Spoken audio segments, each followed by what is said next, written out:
just to kind of reintroduce myself, for those of you who aren't in the room, hello. Hi. I'm going to grab a packet. Good. Thank you. My name is Lauren Benoist. I am a clinical mental health counselor, a nationally certified counselor, and my license is kind of being held up in the state right now, but it's there. And I'm also, right now, I'm living in Pennsylvania. I just started a doctoral program in counselor education. So I've been living in Chicago for the past 6 or so years, and have done individual and group counseling at with Presence Health at St. Mary and Elizabeth's Hospital at their outpatient behavioral health clinic. And like Lyda was saying, I was asked to come in and speak to you all about working with individuals with disabilities at your respective sites, because of a particular client who I guess was having some, I don't really know the full story, but having some challenges. Maybe Client that we all would have. Okay, so essentially it's a client that's relevant. That client who has a learning disability is not moving forward in any way, and you can't really help that client, but you don't know who can. Yeah, does this sound kind of familiar to some people? I suspect that that's, especially in adult learning facilities and having like non-traditional students, that this is probably a pretty common story that several people have heard. And so I'm really just here, I'm not representing any certain sort of organization in particular, but just kind of want to talk to you a little bit about how to best work with clients such as these, kind of addressing a really holistic approach to advocacy. So that means kind of knowing what's available and using as many resources as possible so that you can really best help individuals facing either intellectual or emotional disabilities. So, hopefully this will work. Great. Okay. So, many adult educators working with students have often, like we said, been confronted with a learner who, no matter how hard they try, just can't seem to make a lot of progress. Some things you might have heard people say, or something just seems really off about this person. I can't quite put my finger on it. I suspect they might have a disability, but I'm not really sure. It's not something that's been disclosed to me. They try really, really hard, but nothing really seems to stick. So you guys are all nodding, some of you are nodding your heads, so it sounds like this is something that you've heard before. So I just want to talk a little bit about recognizing and utilizing disabilities, and that might seem a little strange on paper because how can you really utilize? A lot of people don't think about the strengths in disability, but we're going to talk about both limits and strengths. So obviously we all know about a lot of the limits that come with disabilities. Individuals with disabilities have often social and emotional challenges. This might be based on some of their past educational experiences, whether like their past treatment in education facilities in the past, kind of the way that they have been treated up until the point where they're trying to get themselves help. This can result in a poor self-concept, low self-esteem, kind of trying really, really hard but not really going anywhere, and that can really hinder a person's identity, etc. And also the prevalence, and this kind of contributes to the prevalence of undetected and untreated disabilities. And I suspect that several of you work with adults. And so while adults were in school, there wasn't this really intense focus as there is today on disabilities in school. So they may have not just had the help at that time in school so many years ago. So those are the limits. But there are also strengths to disabilities. Individuals with disabilities often develop really unique and dynamic coping skills that are based on their own personal strengths that they've often had to work really hard to identify within themselves. So this means kind of individuals with disabilities can often become really creative in the way that they work best. And this is a strength that they have, that it's something that they've identified that works really well for them. Something that a lot of people don't consider is that the majority of adults with disabilities do certainly have the capacity to learn at the post-secondary level, and also do have a desire to be meaningfully employed. given the kind of the facilities and the programs that are available now in post-secondary institutions, it's certainly accommodations are being made, and I think the most important part of that is the desire piece, is that there is a desire to be meaningfully employed and not just have a job, but a meaningful career.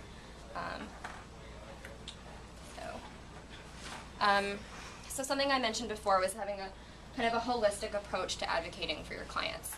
And so there are some internal and external influences on how you can advocate for clients, and some of the external limitations that clients face is obviously stigma, that being kind of the hardest leap to make with people and the hardest hurdle. Another kind of external influence on a holistic approach to advocacy is the fragmentation of human services. So oftentimes there are so many services available, but because so little of them work together, there's often a lot of fragmentation within them, whether this is a result of their respective professional identity affiliations, or just not really having an organized professional identity like the AMA, for the American Medical Association. That system is really organized, and it's really easy to access services because it's under one umbrella, whereas other helping professions such as social work, counseling, psychology, psychiatry are all living under these different umbrellas of professional associations, so oftentimes they don't really network with each other. So sometimes these services can be really fragmented, and that's really unfortunate because we really want to know how to best help people, and if all these helping professions and human services professions are kind of working alone in their own towers, then it really doesn't serve the best interests of clients. So some of the internal approaches to advocacy is just the idea of helping clients become internal advocates for themselves. It's kind of like the teaching a man to fish versus giving him a fish, that adage about, kind of teaching them to be advocates for themselves versus just giving them programs, giving them tools and skills, but kind of inspiring that empowerment from within so that they can then not only accept a disability if there is one present, but also help advocate for others, which then kind of inspires a system of advocacy from within and not so much from the outside. And then in doing so, this can reduce personal stigma of disabilities and kind of helping people help themselves. And if anyone has any questions, I'm kind of a nervous public speaker, so I'm happy to have a discussion more so than just giving things to you at this on top of the stage kind of a thing. So if anyone has questions or comments or anything, please feel free to just yell them out. So some of the issues in working with this client in particular or some of the questions that Layla was asking me was how do we talk to this client? How do you approach someone who you suspect might have a disability, but they haven't really disclosed it to you yet, and not sure that they know. Yeah, maybe they know that they have, maybe they suspect that they have a disability, but no one's really ever talked to them about it. More likely than not, if there is a disability, you're not going to be the first person who's suggested it to them. At this point, if they're adults, especially if they've been in the public school system, it's probably been suggested in some way, whether it was in a positive way or not. That's really hard to tell, but these are just tips that basically they're just basic sensitivity skills. They're very, very basic foundations to counseling skills, but I think that everyone should possess, not just professional counselors. So, so the first one is to be empathic. Does anyone know the difference between empathy and sympathy? How that works? Anyone has any ideas about how they're different? Sympathy is more that you feel sorry for them. Oftentimes these words get mashed up, but Empathy is more like you feel what they're feeling, Yeah. not like you feel sorry for them, or you're like, oh, I'm really sorry that your friend died, that's too bad. Like, I'm very sympathetic, you know, yes, you can take the day off of work, but if it's empathy, it's more like personal, like, oh my gosh, my friend died too, I know what you're going Yeah, through. exactly. So, yeah, some of the things, like for me, a really easy way to remember empathy versus sympathy is the idea of empathy being like a step into a person's situation, keeping in mind that you do have to have one kind of grounded foot on the outside so that you can come back out of it. But really understanding a person from their perspective, through their lens, and not through yours, like not through your world experiences or not through your worldview, but really understanding their struggle through their lens, and then sympathy of being just kind of remaining on the outside and looking in and saying, like, you know, yeah, I feel so sorry for this person, or like, you know, kind of remaining, like a level of removement from the situation. So those are the kind of differences, and it's really important that when you're talking, not just to a person who you suspect has a disability, but really anybody, that empathy goes much longer, and it's much more meaningful than sympathy. And so the next thing is to explore personal meanings with people. So that means kind of exploring their personal definitions of things. For example, you know, if we were working with this particular client who, I think one of the main struggles was his reluctancy to be on disability, because what that might mean, what that might do to him as a person. That might mean that he's really dependent upon something, that he's not a whole person if he needs help. And so really exploring what those things mean to him, what work means. What does work mean for you? What does success mean for you? And that way you can kind of keep your own kind of personal agendas and biases in check. We all have them. It's not a lie. You know, we all want to help people as best we can, but sometimes the way we want to help people is not necessarily like congruent with what they want for themselves.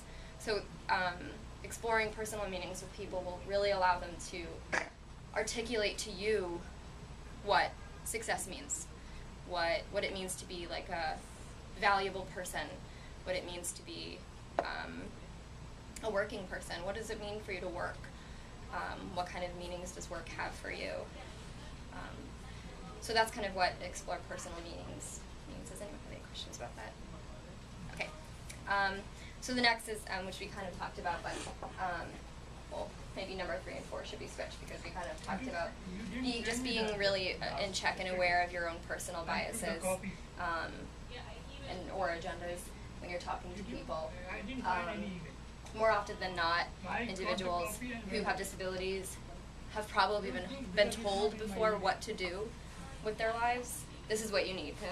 Come here. This is what you need. No, this is what you need. You need this service. But really, there's very little exploring being done as to what that person actually wants. So just kind of keeping those things in check as well. Validating personal experiences. This kind of goes along with the empathy versus sympathy piece. Validating a person's experience, just kind of meeting them where they are, kind of understanding their situation again through their perspective, their worldview, their lens, as opposed to your own. So number 5 is very similar to the rest, meeting clients where they are in their situations. A few ways that you can do this is what's kind of considered the whole person approach. It's also known as an intersectionality approach to understanding identity. So that means when you think about a person's identity, or when you're having them kind of story their own identity, kind of keeping all these things in consideration and not just what you see. Their gender, their race, their culture, where they lie within their family system, their religion, their sexual orientation, their ability status. All these things intersect and inform a person's identity at the same time. It's happening simultaneously. And so, kind of exploring these things individually with people will kind of help them do that self-exploring piece, the piece of them that's will help them develop personal meanings. So, what is an example would be like, what does it mean for you to be a father in your family system? because I don't know what it is for you to be a father. What does it mean for you to be a father? What is it for you to be, a religious person? What is your faith? Like, what does faith mean to you, and how does faith play a role in your life? And so really exploring these things with them will help them kind of not only explore them in themselves, but this will allow them to kind of start building those personal meanings, which naturally kinds of lends itself to empowerment and feeling really concrete in their identity and what they need and want. And then, this is a personal perspective, but I operate usually upon a strength-based approach. So in working with individuals with disabilities, really finding out what they're good at and doing more of that versus kind of following a pathologizing approach, which might mean this is what's wrong with you and how can we fix it. And so operating more within those unique and dynamic strengths that they've developed their whole lives, and kind of working on the strengths instead of all the problems. And so this kind of leads us to the ultimate question, which is do we suggest that this individual get assessed and diagnosed, and what are the strengths in that, or do we avoid that altogether and not? Because there are certainly both strengths and disadvantages to diagnosis, which we'll explore. So there are several advantages to having a formal assessment and diagnosis.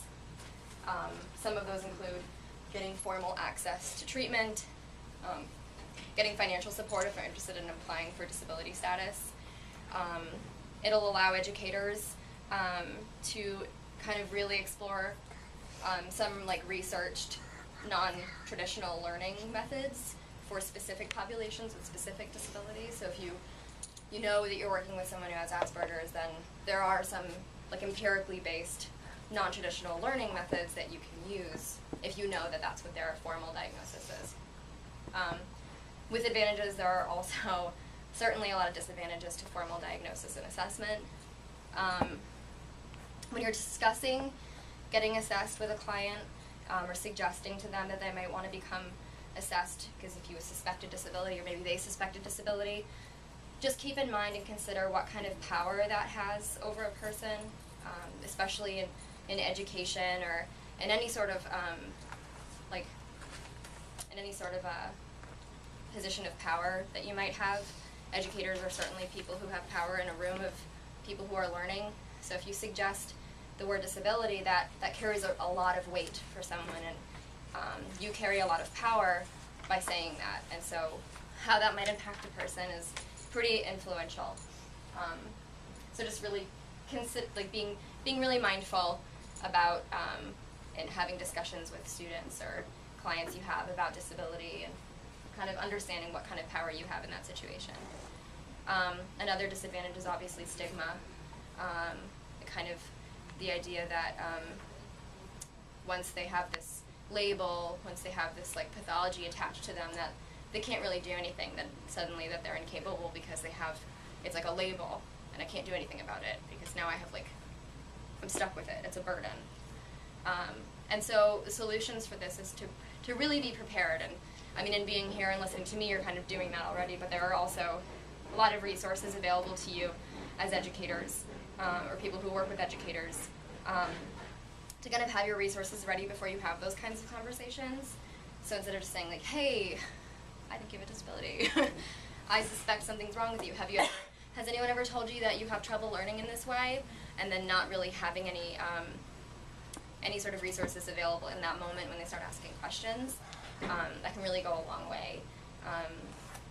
And in having those resources prepared and ready for them when you have those, or when you choose to have those conversations, will kind of make them feel that it's not all negative, that there are so many people who have disabilities and so many resources available, and it can actually make their lives a lot easier and a lot better, because then they can start learning about what accommodations they need and how to kind of really improve their self.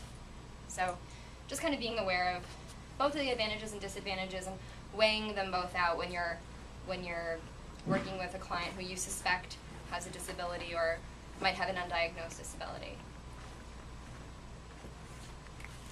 And so, what does it mean? What does this mean for everyone here? For some of you, you guys may be on the very front lines of working with people who have undiagnosed learning disabilities or mental illnesses. Someone might be in one of your community centers or programs that have never gotten a formal diagnosis or assessment, or you may be the first person on that line of communication to suggest it. So in a way that there's a large level of responsibility with a lot of your jobs. And so I tried to compile as many resources I could think of in Chicago in this handy handout. The first page of which, these are all free or sliding scale facilities that will give assessments, free assessments for people who would like to begin the process of applying for disability. If you are applying for disability, you do have to have a formal diagnosis or assessment done by a medical doctor, psychologist, psychiatrist, depending on the disability that's suspected. If you want more information about that, page 2 has the intellectual disability guidelines for the state of Illinois. So if you do suspect one of your clients has a disability, just take a glance through this first. You guys aren't medical professionals, but this is written in a language that's pretty easy to understand. And you might be able to really easily rule out whether they do or not, just based on what you see here, before kind of going through the whole process of applying for disability and then getting rejected, and kind of having the weight of that. So yeah, those are the disability guidelines if you're curious about how those things work. The people who determine disability is the DHS office. There are 2 kinds of disability that you can receive, SSI and SSDI. There's kind of a breakdown of what those 2 things mean. I know that when I started, they often really confused me, so just because they're so particular. So the last page is kind of a breakdown of SSI and SSDI, what the differences are, who gets them, how long they get benefits, things like that. So the first page is mostly assessment services. The second page, these are all low-cost mental health services in Chicago.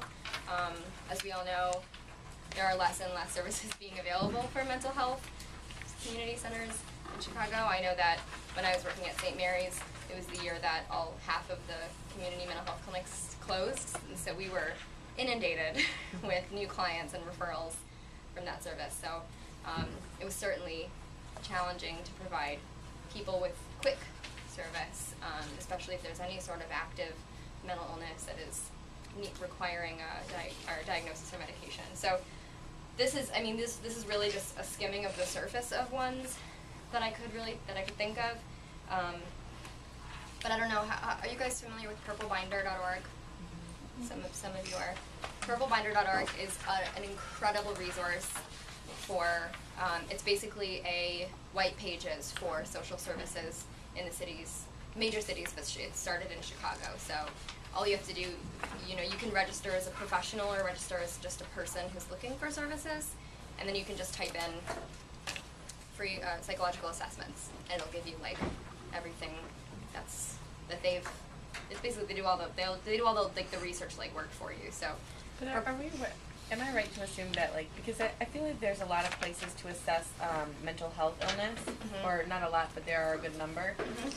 But I have never really been able to find a place that does assessments for learning disabilities that's inexpensive. I mean, I see the University of Illinois in Chicago, but is that true? There's just not really many places that do it? Well, it really depends.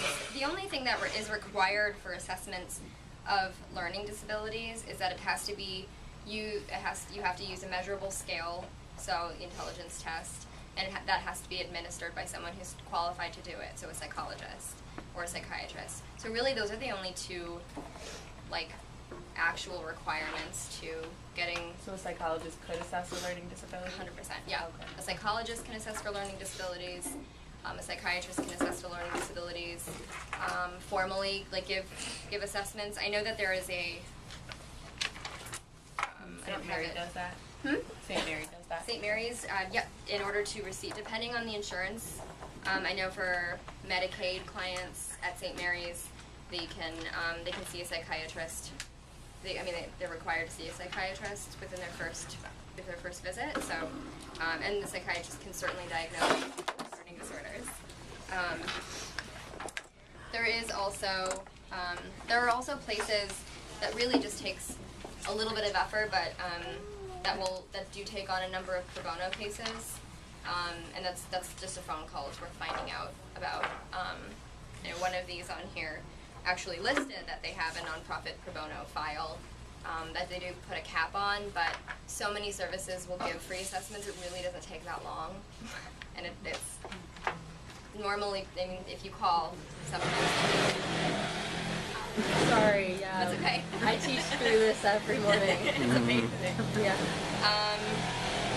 So yeah, as long as it's a qualified, like if you look through the disability guidelines, as long as it's a, like, depending on the disability, like, so the guideline for severe profound mental retardation, it has to be based on a comprehensive documented assessment with an evaluation by a licensed clinical psychologist, a certified school psychologist, or a psychiatrist.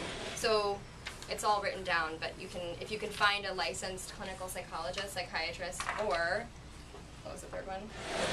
School psychologist, then that's really all you need, is just the paperwork to be completed. But it also says disability diagnosed before age of 18. So this is the tricky part. A lot of you guys are working with adults. If they've been in a Chicago public school, it's more than likely that they do have record of some suspected diagnosis in their school records. That's very likely. Yeah. So how they would just have to go to their school and ask? Yeah, for their school records. How long are those records kept? I don't know. If they weren't in school in Chicago and they don't have any record of it, then they can't. Apply for disability. I'm not 100% sure. Okay, but most likely it would be denied. It's possible.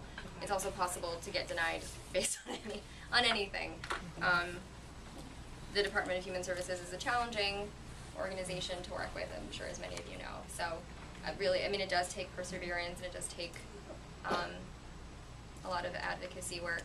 And I think that part of what can be kind of a struggle, but also empowering for clients, is kind of helping them through the process, helping with them through the process, so that they kind of learn it, and if they're successful, they can kind of they know that they did that for themselves, and it can be a really empowering process.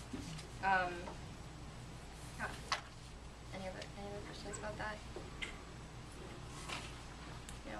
Okay. And the Department of Human Services has a pretty simple, their website's pretty easy to understand, and if you had any questions about it, that's certainly something you could look into. Also, the Mayor's Office for Disability Services is a wonderful resource. The ADAS McKinley is also a great resource. I think I listed both of them on here. Yes. Yes. So yeah. And so the last, this part's really important. So in terms of continuing education for you all to kind of continue things like this, the Adult Learning Resource Center in Illinois provides training for community centers to have, to kind of be able to work with individuals with disabilities, so that you don't have to refer out. You can kind of keep it in-house, which is really nice, because it streamlines the process, not only for you, but for people as well, so they don't have to jump through all the different hoops. And I know that this is one flyer that this is like a credentialing body through the Adult Learning Resource Center in Illinois, that they occasionally have this this institute, and they'll come to you, or you can come to them, depending on what you'd like to do. But they kind of credential community centers to be really well equipped to work with individuals with learning disabilities. Yeah, I was just going to say, has anyone else been through that? Yeah, a couple of us have been through that, and Great. what it does do is give you a screening tool, because I feel like one of the challenges is that disappointment if you maybe aren't going to be approved for something. And so some of these screening tools can give you a chance to, just at your own center in a comfortable environment, from someone you probably know and work with, get, a one-on-one interview about this. That's great. Yeah. I think that's great, especially the piece about kind of what they can do after the fact. I think that's really awesome. Great. And then,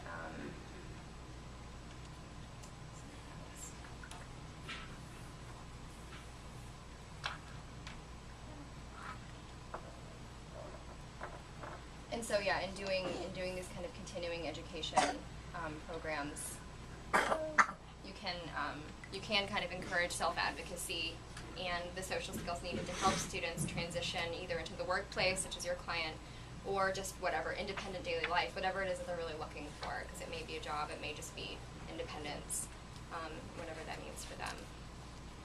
So, I'm here to do this, but does anyone have any questions? Any more questions? Is it true that many times they get refused the first time for SSI, Yes. they gotta go back? Yes, definitely.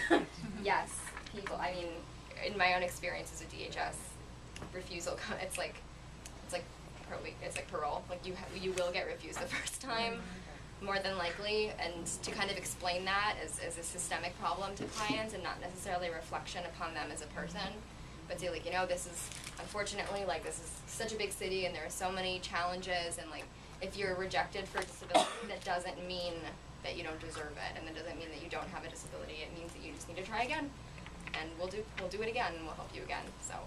Yeah. Does anyone else have any questions, comments, anything like that? Great. Okay. Well, thank you.